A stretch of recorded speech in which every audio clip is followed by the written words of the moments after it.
So thank you all for coming. I learned that I was competing with the Bishop of Dallas today at the same time, so I appreciate that you all are here. I don't know what the Bishop is talking about, but what I will say is that whatever he's talking about, unless it's like eternal salvation, which is probably more important than this topic is right up there. When it comes to the most important public policy issues facing this country right now, one of the things that I believe and why I spent the last couple of years and the next couple of years going forward focusing on this topic is because we have so many people in this country that are incarcerated. Many of them seem to be there for really no good reason, and the types of effects that incarceration has as a punishment, not just on the individuals who are incarcerated, but on their community, on their family members, is one of the things that I really think we need to take seriously. And so for a while, I focused my work on the ethics of punishment, thinking about why do we punish, when we punish, what are the sorts of punishments that we think are morally okay or morally blameworthy.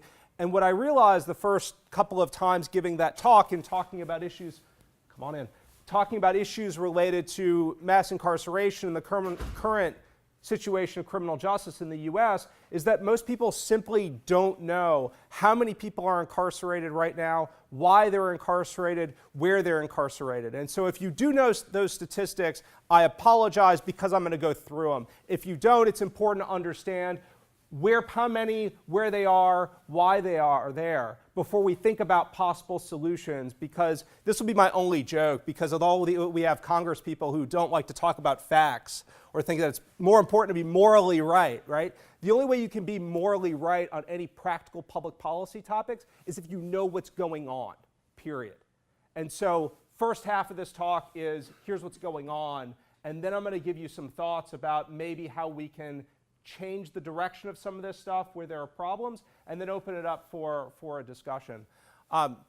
So right now, 2.3 million people are incarcerated in the United States, which is just under 1% of our population. So if you take 100 people in the room, roughly one of them is going to be in prison, and this is literally in prison right now, just under 1%. And to think about numbers like that, well, 1% of the population, 2.3 million people incarcerated, it helps me to put this number in perspective. And so when we hear politicians on both sides, they like to talk about how wonderful, or often they do, right, how wonderful Europe is and how wonderful things are in Europe and how if we could only be like Sweden, right, things would be so much better. Compare the number of people that we have incarcerated in the United States to, say, the founding members of NATO. So what you can't see is this is 698 people per 100,000, right? Just under 1%. The next closest member of NATO, the groups of countries that we like to compare ourselves to, 139 people per 100,000. This is not absolute numbers, right? This is out of 100,000 people. So this isn't we incarcerate more people because we have larger populations, right? Which is true. But we also incarcerate more people per 100,000 residents, right? That's roughly 5 times as many as folks in the UK. 5 times, right? You go down to Denmark and Iceland and the Netherlands, and there's all sorts of reasons why we incarcerate far more people than those countries. One of them is going to be crime. But we're looking at 10 times, 20 times when you get down to some of these other nations. And so one of the things is to put this in perspective, not just that the US incarcerates more people per capita and their citizens than any other nation in the world, but just how many compared to other nations. Again, these are the nations we often like to compare ourselves to, politicians on both sides. So if we're looking at 2.3 million people in the US, first thing I'd like to think about is where they're incarcerated. And what you should notice on this, so look at the pie chart, we've got our 2.3 million people here. Roughly 10% of those people are sitting in either federal prisons or federal jails. The rest of them are sitting in prisons at the local level or prisons at the state level or jails at the local level, either the county level or municipal level or parishes in Louisiana. And so one of the things that I heard when President Obama was leaving office is, well, why didn't he just pardon all of the nonviolent drug offenders in all of the states, right? Why can't he do that? This is the participation part. Why can't he do that? So why can't Obama just come in and say, well, look, all of the people who are sitting in Louisiana prisons because they have an ounce of weed on them, why can't he pardon them? Yes. Yes, it's not a federal prison. So he can go in and take care of these people if he wanted to because they're sitting in federal prisons. But once you start operating at the state level, you're looking at governors, you're looking at local DAs, you're looking at other people. Right? This isn't necessarily a presidential problem. And when we think about the problem in the United States, it's not a problem, it's not a national problem per se, it's a problem that's happening in 50 different states. And beyond that, right, it's in all of the different counties in all of the different states because they all have their own jails, or at least they're sharing jails with other neighboring counties. So let's drill down a little bit, take a look at some state statistics. This is Texas, right? So the Texas jail, so first off, the difference between jail and prison. Jail is going to be something happening at the local level, prisons usually at the state level. You end up in jail first for the most part, and then a longer sentence you end up in prison. I don't know how many prisons you have in the state of Texas, but we have 5 or 6 in Louisiana.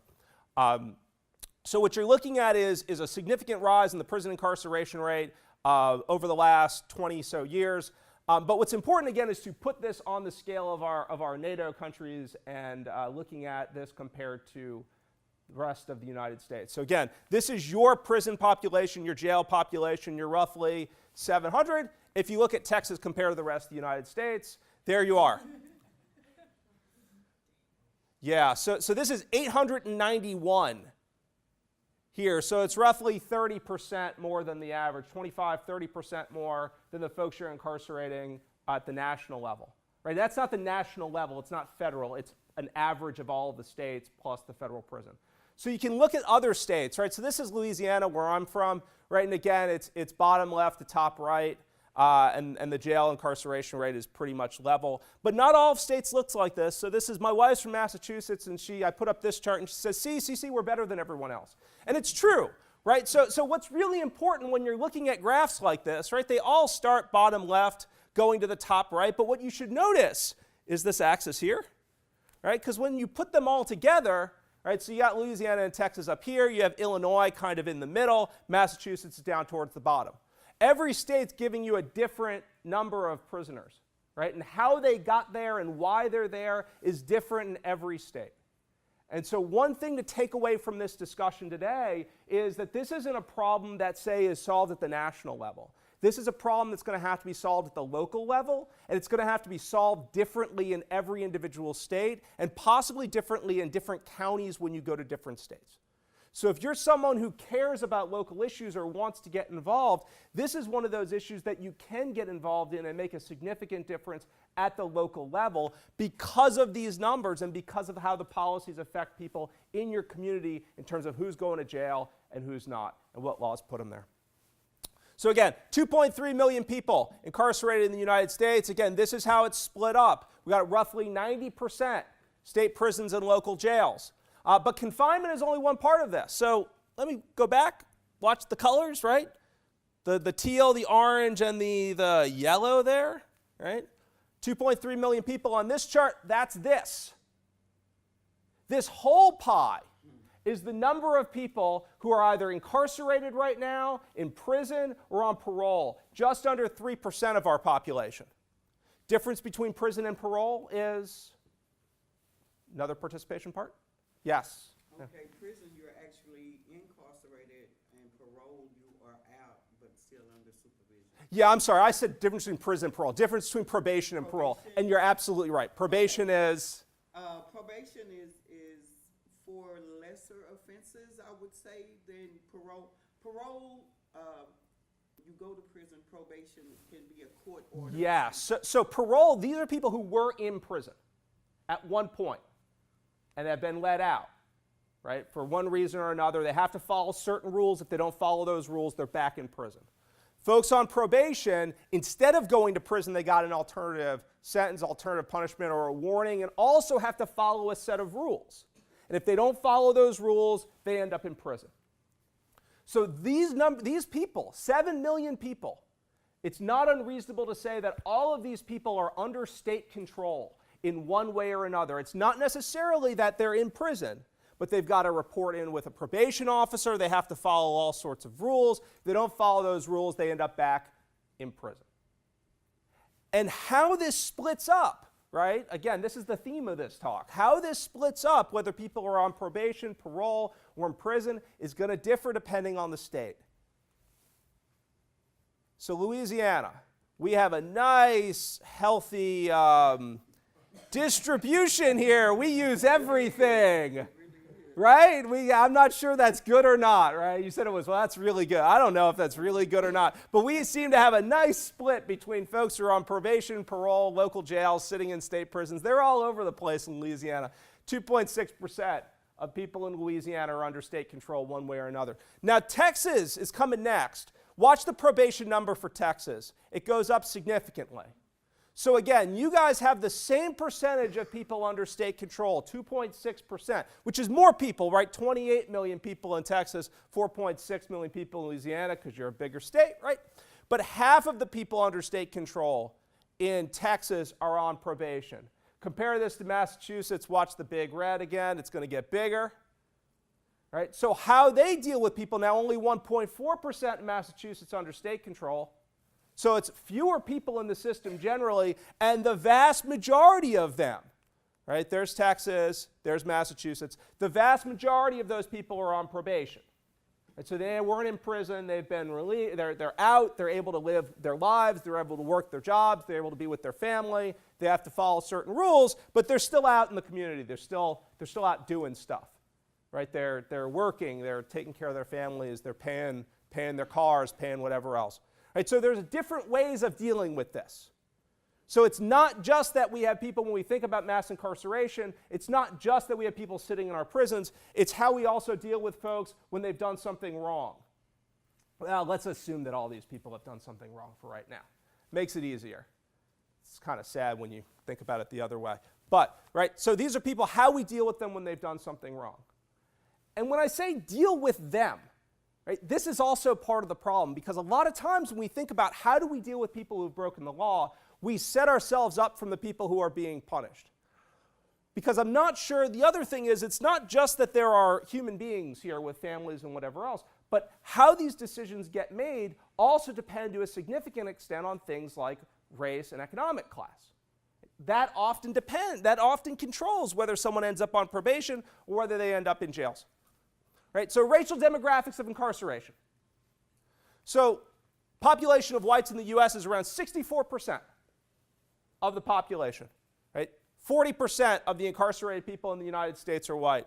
Go down to the black population of the US, 13% of the US population is black, but 40% of the people incarcerated in the United States across the country are black. And this is a constant story when we look at all these states. I've got some state data and some nice pretty graphs, but I want you to understand what's coming, right? And it's the same story. Every single state. It does not matter how small of a black population you have in the state. Here's Texas, right? 12% of the population is black in Texas, 32% population of prisoners black. Louisiana, 32% population of the state is black, 66% of our prisoners. Just watch the blue, right? Alabama, 26 to 54. We can move out of the South, right? Maryland, 29 to 68. 30% of the population of Maryland is black. 69% prison population is black. Keep going. Missouri, same thing. Illinois, same thing. Michigan, same thing. You can go through it. Right? What I don't put up is like Wyoming, because you know they're down. There are no black people in Wyoming for the most part. Right? But this is what you see. Right? This is what you see. And you know, if you say, look, I mean, I'm from New Orleans. I was born in New Orleans. We got a lot of racists in New Orleans and a lot of racists in Louisiana. And if you just told me, okay, look, we see this pattern in Louisiana, Alabama, Mississippi, I'd go, okay, I know how that's happening. But once you start looking at some of these other states, it makes you wonder what's going on, right? And how this works out. So again, 2.3 million people. It's not evenly distributed by race. It's not evenly distributed by economic class. How it's distributed across the states in terms of who's being incarcerated and where is not evenly distributed. Right? And I don't just mean race. I just mean how folks end up where they end up. Right? You violate one law in Massachusetts and you end up on probation. You violate that same law in Louisiana and you're sitting in prison. So we don't even have that kind of continuity either. And so you got 50 different states, 50 different sets of rules. But what I want to think about is why, right? In theory, everyone's breaking the law, right? They're doing something. You want to guess why people are incarcerated? The number one reason in the U.S. for why folks right now are incarcerated is, take a guess. Yes, ma'am. Non-violent drug-related crimes. How many of you agree with that? Okay, if you don't, then you got to give me something else. They're like, well, I'm not going to say anything. Non-violent drug-related crimes. This is usually the story, right? And that is wrong. It's not non-violent drug-related crimes. In fact, the number one reason, of course, I'm sure you know. I'm just telling you what I'm just seeing your face when I put up these statistics. You're like, yes, yes. Take a guess. I would say that maybe not being able to have the legal, the finances to even get out of stuff, maybe. Oh, that's a complicated answer. That people are poor. I'm sympathetic. Not so much poor. You don't have to be. Being, as best as I can tell right now, formally, being poor is not a crime in this country. It's not. Kind of. We're looking at the crimes. We're looking at the crimes, yeah. We haven't criminalized poverty yet. We've gotten close. We've gotten really close. Okay. Where? Why are they incarcerated? This is the real important thing, because if we're thinking about solutions to these problems, then this is what we got to deal with. Number one reason is violent crime. Top billing. 40% of people who are sitting in our jails and prisons right now are in there for violent crime. Murder, rape, assault. So if you're looking at drug offenses, right, we're looking at 20%, and property crimes around 20% too. Now again, this is top billing, right? So the way we get this data is if someone's in there for, say, assault and possession, that's going in as a violent crime and not as a drug-related crime. And so there are a lot of folks who come in and say, well, look, one of the reasons why we have so much violent crime is because of the drug trade. That may be true. And I say it may be true because we don't know. Right? What we don't know is if we decriminalized all drugs tomorrow, just decriminalized across the board, how it would affect violent crime in this country. So if you could, for instance, go into CVS and buy cocaine, or buy marijuana, or buy ecstasy, right? One of the things that would do is it would get rid of a lot of the violent crime associated with these drugs. How much? We're not sure. And does it lead to other sorts of drug problems? We don't know. Probably, right? We don't know. We don't know. This is, you don't make things up when you don't know. We don't know. We don't know how that would affect things. Question? Yeah. Yeah. And you may go down, sorry. Violent crimes is one, drugs is two. How are these trending? I've got that for you in a second. Okay. It's coming. The drugs and property crimes are trending straight across, and violent crimes, you'll see how it's trending in a second. So one of the things that I want to show you is violent crime is an important issue because if you want to come up with a solution to these problems, you have to address violent crime. To put our violent crime rate in context, if you can't see this is 372 instances per 100,000 people. The top, if you believe these numbers, and look, I don't believe the violent crime statistics coming out of Brazil or Zimbabwe. I don't. But we've got a lot of violent crime. Compare that to the number of instances of violent crime in Germany, Italy, Sweden, the types of nations we like to compare ourselves to. Again, 372 instances per 100,000 people. What's important about this is that this is not evenly spread over communities or neighborhoods. We have pockets where there are a very large amount of violent crime, and then other places where there's almost no violent crime. So I grew up in one of which still is one of the most dangerous cities in the country. I have never experienced, and I shouldn't say these things because who knows what happens, right? I've never experienced an instance of violent crime. I've never been assaulted. I've had my car stolen, but I wasn't in it. But I haven't experienced any violent crime. But there are parts of our city that experience extreme amounts of violent crime, as you can see here. Crime rates per 100,000 people. Right, again, national average, 37.2 instances, 372 instances per 100,000 people. National average, 372. St. Louis, instances of violent crime in St. Louis, 1,817 instances per 100,000 people. Any of you from St. Louis? I'm not, sorry. You're not. I had another question. Yes. Is that per year? Yes. Okay. Yeah, this was 2017, I believe. I don't have the 2018 data yet. Right, so per year, 1,817 instances, and that's the number of instances reported to the police. And there are more than enough instances in these communities that happen that don't get reported. These are the ones that get reported. Now, when you look at international statistics, right, I don't trust the violent crime statistics, but I do trust to a certain extent being able to count bodies. If you're looking at murders, right, these are the top 50 cities in the world when it comes to murders and how many murders per capita are occurring. Almost all of these cities, with the exception of a couple in South America, are connected with the drug trade. And we have 4 of them. So 4 of the most violent cities in the world when it comes to murders per capita: St. Louis, Baltimore, New Orleans, and Detroit. 60 instances of murder per 100,000 people in St. Louis. This is bad. It's bad. Now, the good news is that violent crime is actually trending down significantly. So again, this number here is the number of murders that took place in 2017. When I grew up in New Orleans, I was growing up in the 80s and 90s during the crack epidemic. I mean, you'd open up the newspaper and there were 5, 6 people killed. And that's just another day. Right? But the nice thing is that violent crime in the United States over the last 20 or so years has been trending down significantly to the point where it's gotten flatter. Right? But again, that's an aggregate number. Right? We still have a lot of cities in this country that are experiencing lots of violent crime. And one of the challenges is going to be, when we're thinking about policies, what do we do for those communities? And I don't just mean police enforcement, I mean helping to stabilize those communities. So any public policy solution needs to address stuff like this. And we've got to address violent crime issues, we've got to address race issues, we've got to address financial issues. And these problems are local. Right? So again, we split this up into state prisons, local jails, and federal prisons. Let me focus a little bit on these local jails. Right? Blow up that orange. What you notice is that 2/3 of the folks sitting in our local jail, 70%, have not been convicted of any crime. There's your number. Right? This is about 1/4 to 1/5 of the total number of people sitting in our jails and prisons right now have not been convicted of anything. It doesn't mean they're not guilty, and it doesn't mean they're not dangerous. But it does mean that they haven't been convicted.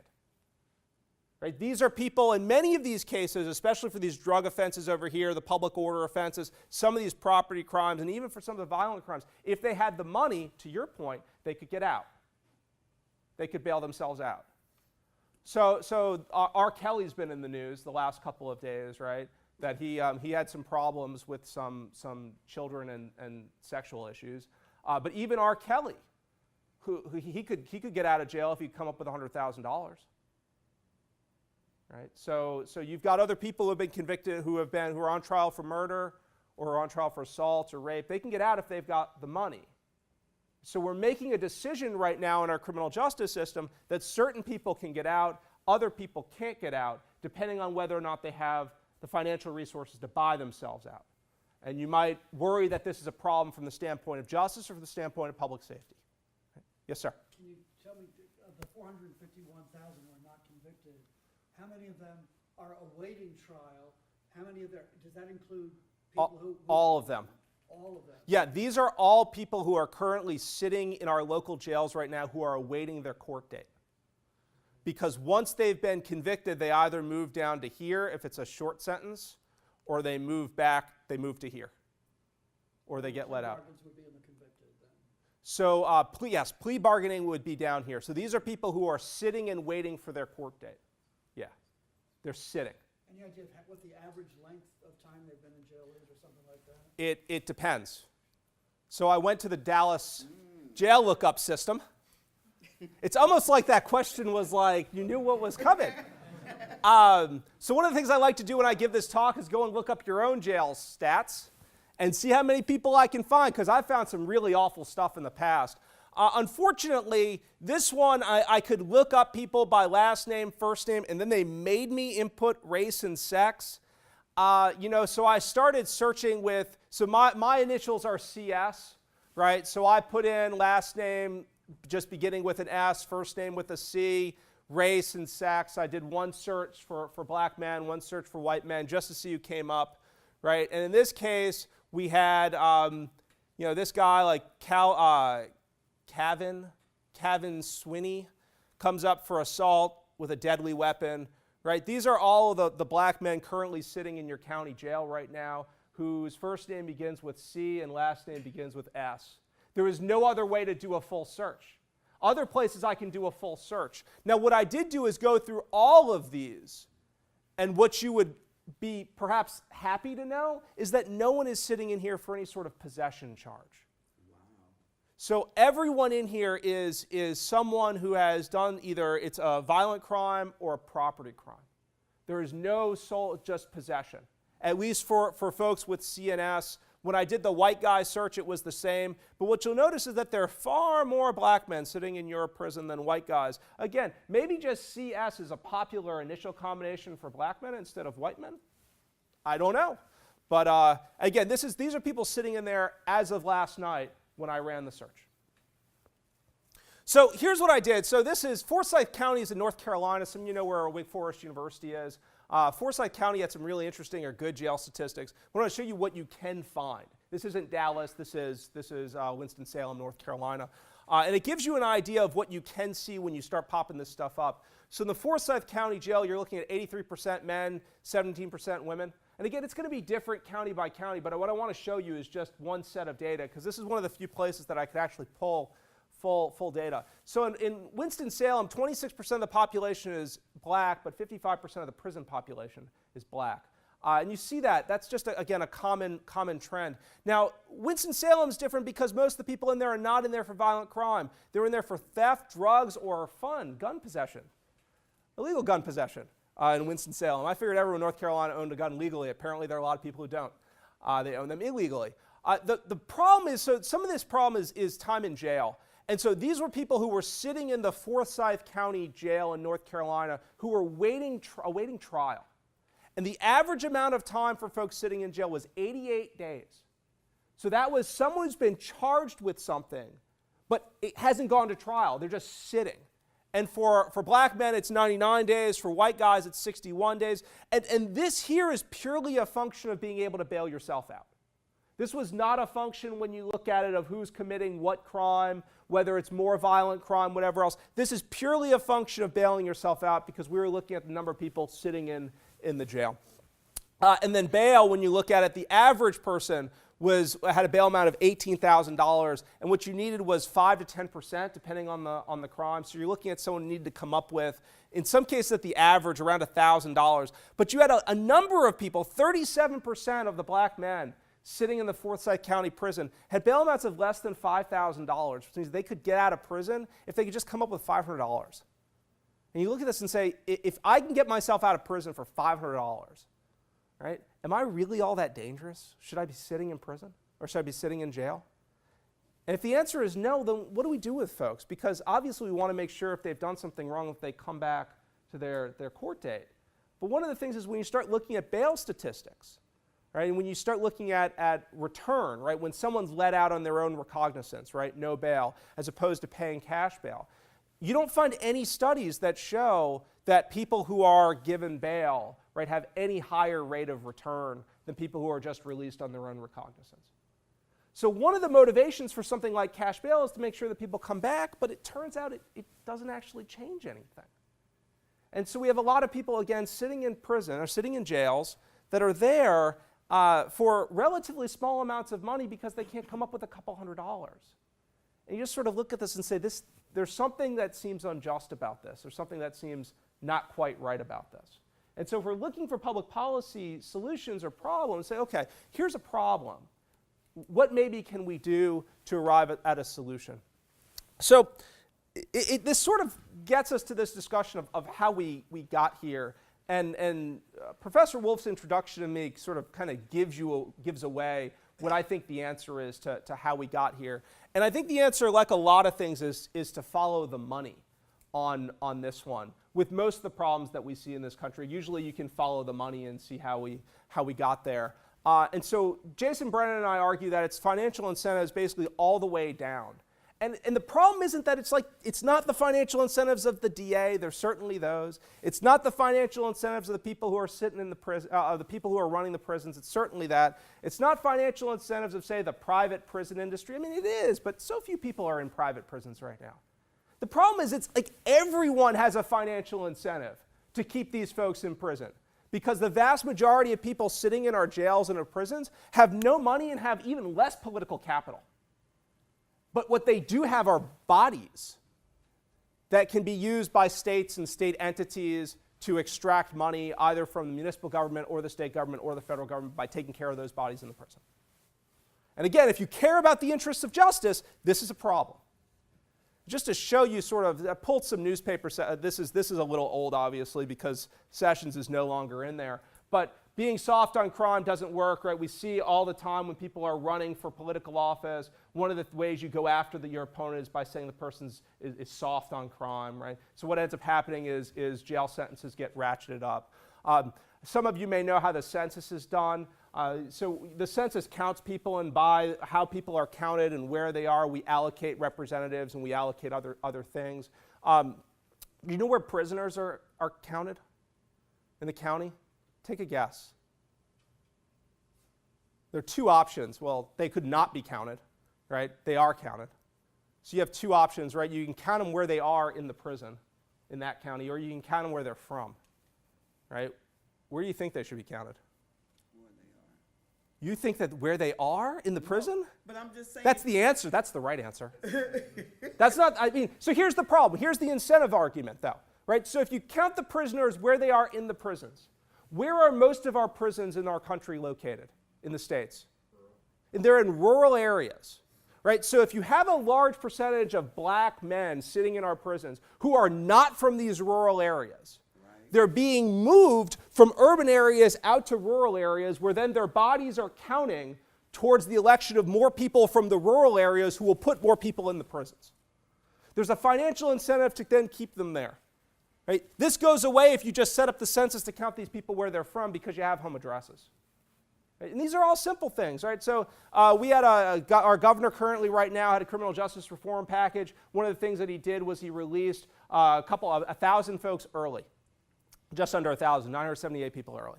These are people who have served 10-year terms. Right? They had already been in there 9+ years. And what he wanted to show is that they could identify the people who could be released and didn't reoffend. Right? Of the 970 or so that were released and came out again, they were released like 3 weeks early. 97% success rate. 97% success rate, which is incredible. Absolutely incredible. Right? Two problems. All the newspapers come out and talk about like the 18 people who reoffended. And then you got this guy, the sheriff of Caddo Parish, who talked about how, well, the problem is the people that are being released, in addition to the bad ones, they're releasing some good ones that we use every day to wash cars, to change the oil in our cars, to cook in the kitchen, to do all that where we can save money. Like, you know, they're all thinking it, but I'm not sure he's in there anymore. He actually said it. He said it. Well, we can't let them out of prison. They're like doing our work for free. This is a problem, and it's not just him. So there are other issues here that I can send you all of this and bail bonds and whatever else. But look, it's not just him.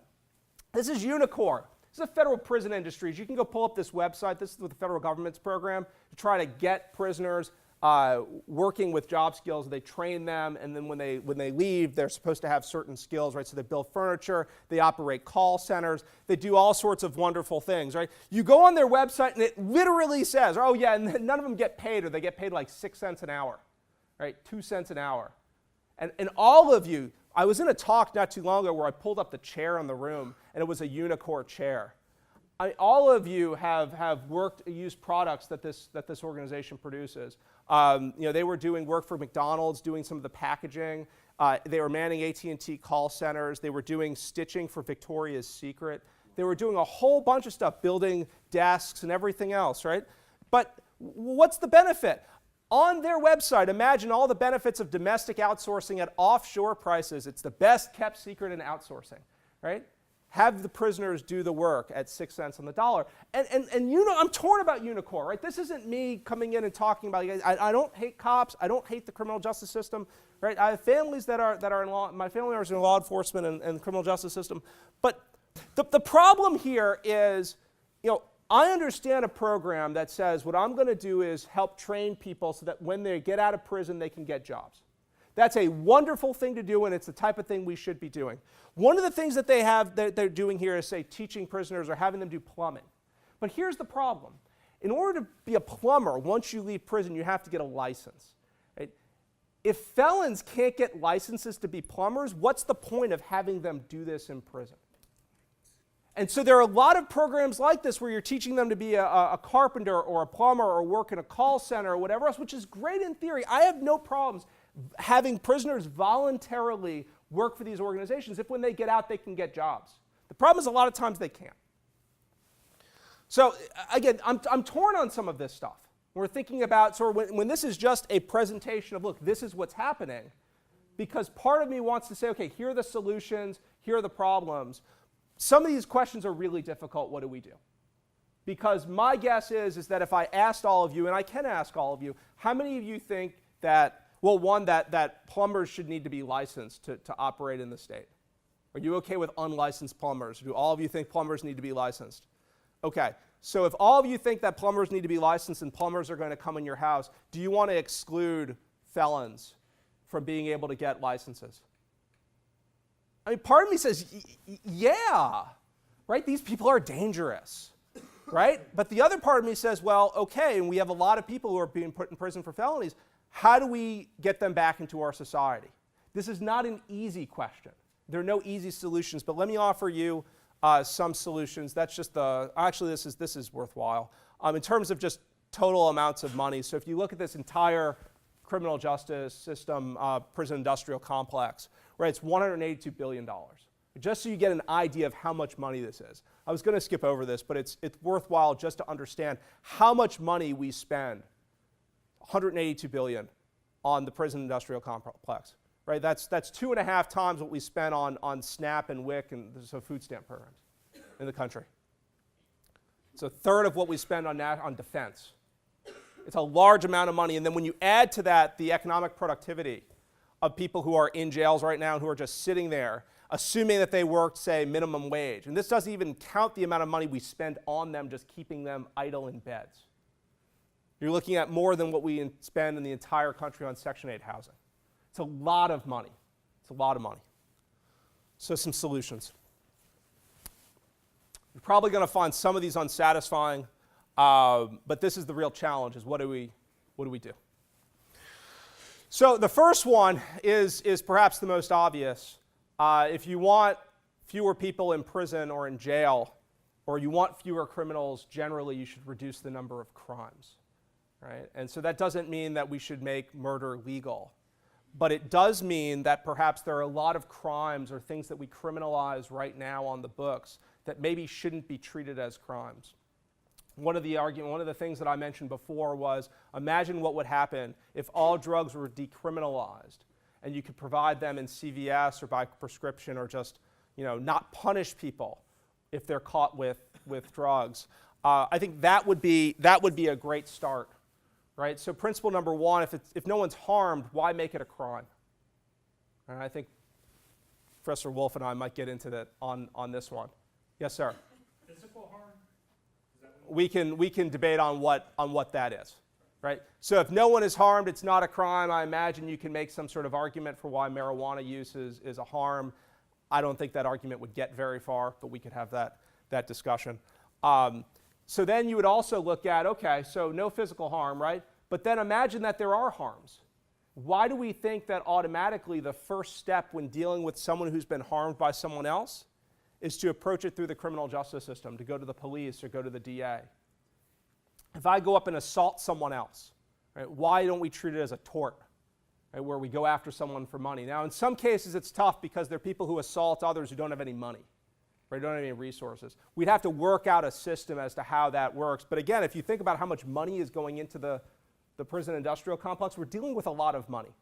And so there are solutions here. If we're thinking about problems where the solution is just a financial one, I would suggest to you that enough money is going into the criminal justice system right now that we could deal with that. Second, right, so align after reducing the number of crimes. We could align the financial incentives to just outcomes. So think about something like cash bail. right? It may not serve a purpose, right? So one of the things you could do is see about eliminating something like cash bail. If someone's dangerous and pose a threat to other people, why let them out, right? And if they don't pose a danger to someone else, why keep them in? Right? I mean, it seems straightforward. The other thing you can think about is, and this is separated from, say, prisons, but think about fines. Think about how many cities we have in this country that generate a significant portion of their city revenue based on fines and forfeitures and fees. So New Orleans is 11%. So they budget every year collecting 11% of the budget for the city of New Orleans from fines. And so what it does is it turns our police officers into a revenue collecting arm of the city. And you see this all across the country. Imagine if, for fines and fees, it didn't go to the city, right? But it went into a pot that ended up being a victim's restitution fund or something else that the city isn't supposed to cover otherwise. Imagine how that would change policing, right? So you can eliminate cash bail. One of the things we also see is, so if you get arrested in Dallas and you get sent to the state prison, who pays for you? Who pays for your bed? The state of Texas, often assisted by the federal government. So Dallas has an incentive to send you to the state prison because they're not paying for it. Now, if they had some other program that rehabilitated you or something along those lines, the city of Dallas would be paying for that. So we have to find some way to charge municipalities when they send their prisoners to prison, right, instead of dealing with them otherwise. Right? You can provide all sorts of financial incentives. 3, expand the use of alternative punishments. This is the one that gets the chuckles because one of the things we do is we advocate for caning. Caning, humiliation, other types of punishments. Those are very uncomfortable. We can talk about whether they are cruel and inhumane, but I believe that locking someone up in a cage for 15 years is just as cruel and just as inhumane as it would be caning them with a doctor present. We can talk about whether or not it works. We don't know if it would work better or worse. What we do know is that you wouldn't be pulling people away from their families and away from their community. Prison only to prevent harm to others is another suggestion that we provide. Initially, short prison sentences. It doesn't mean that the punishment ends after the initial prison sentence. What we do is we use prison for people who present a danger to others.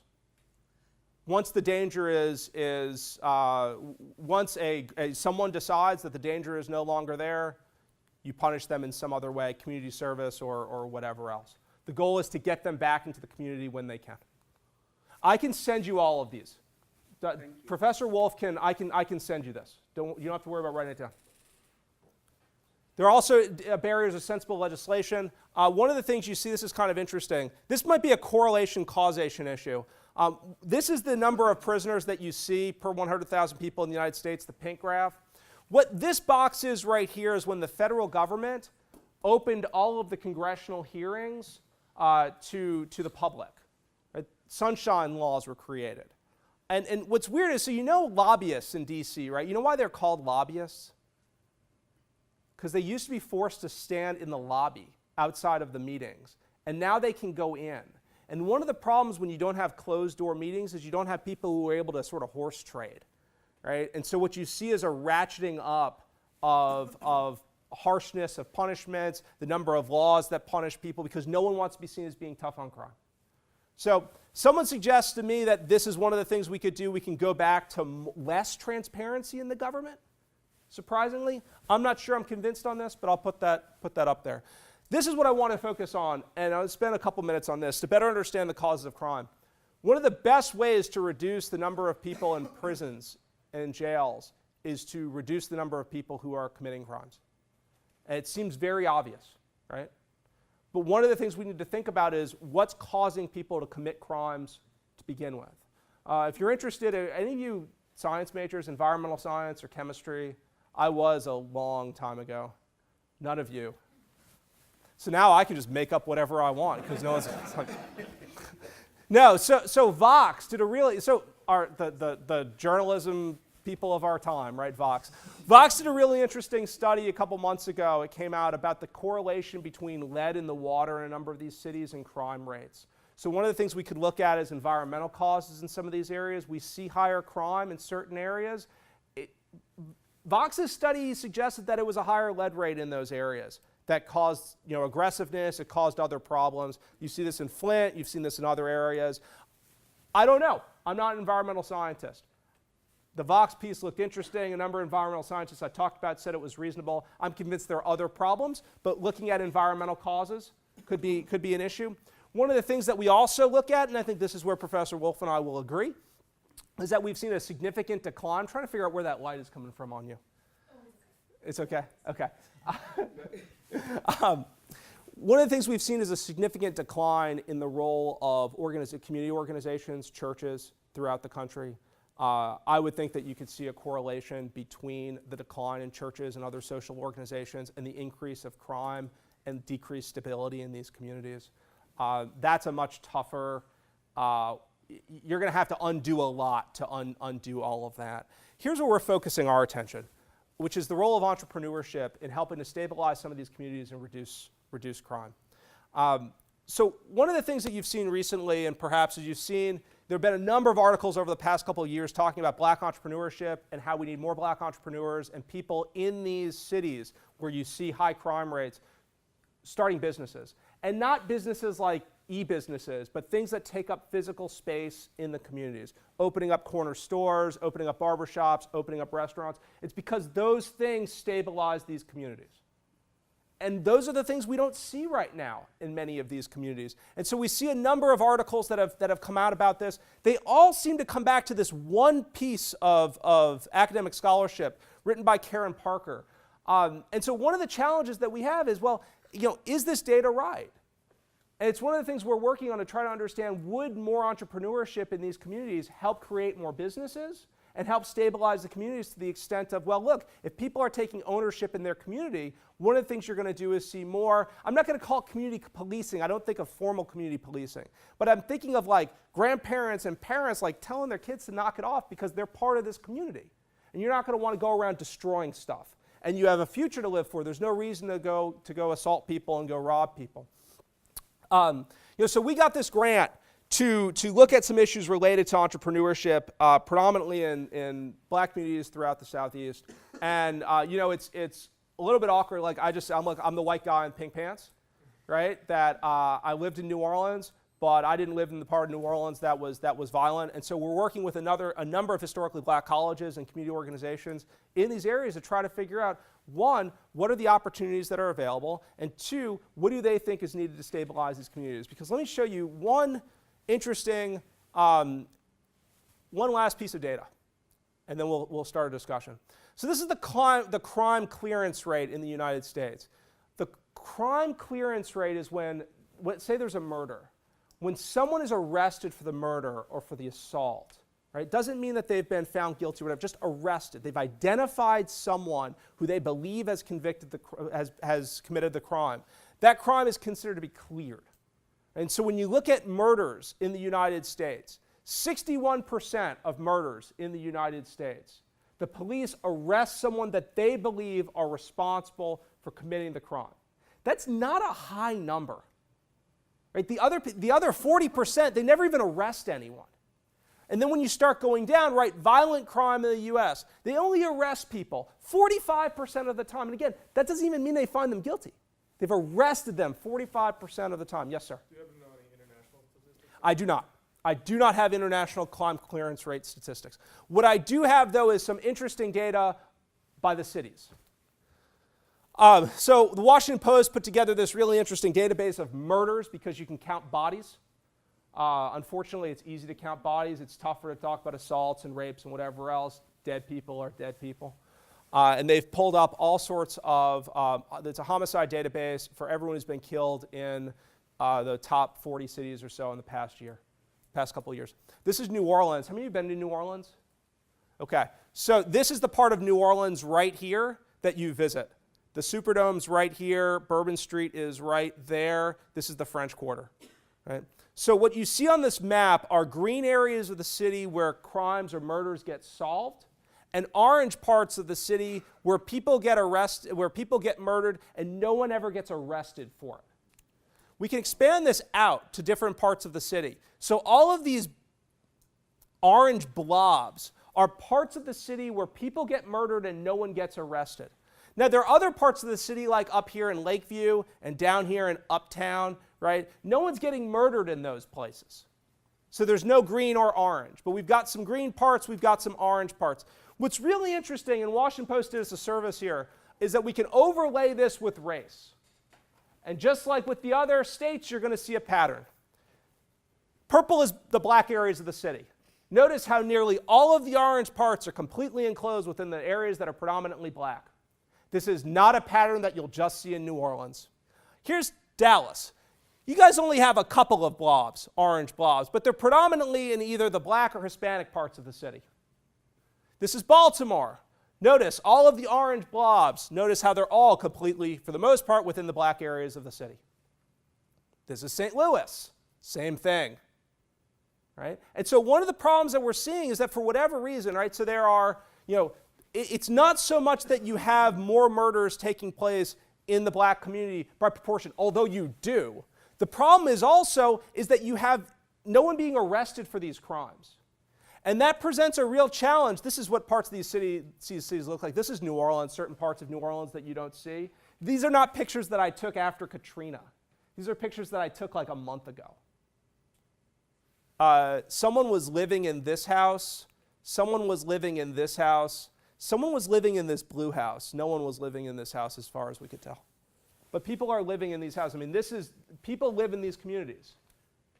And when you see entrepreneurship develop, these are the type of businesses that you see, right? You see automotive places, you see hair salons, you see discount stores, you see stuff, but you don't see those things popping up in these areas, right? And more disturbing when you look at, so here's New Orleans again. One of the things we did was and they're the predominantly black parts of New Orleans. This is the location of all the grocery stores in New Orleans, all of those colored dots. They're either grocery stores or Walmarts where you could buy groceries. Our test was raw meat and celery. Right? Celery is kind of a random vegetable that you would only see at a grocery store, right? Not like a corner store. They're not selling celery. What we did was we put all of those dots on this map. They're going to be represented by black dots. You probably know what's coming. There are no black dots in any of those orange areas.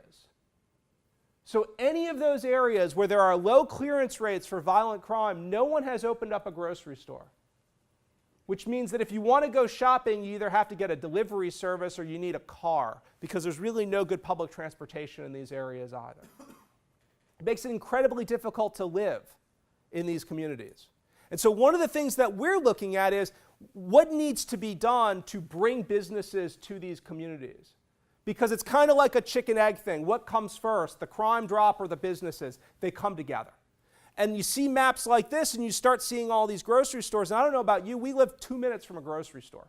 We could walk if we needed to, right? Oh, man, I forgot the eggs. Okay, back in the car, right? It's different if you've got to jump on 2 buses, or you need to borrow someone's car, or you just can't get there, right? You go once every 2 weeks.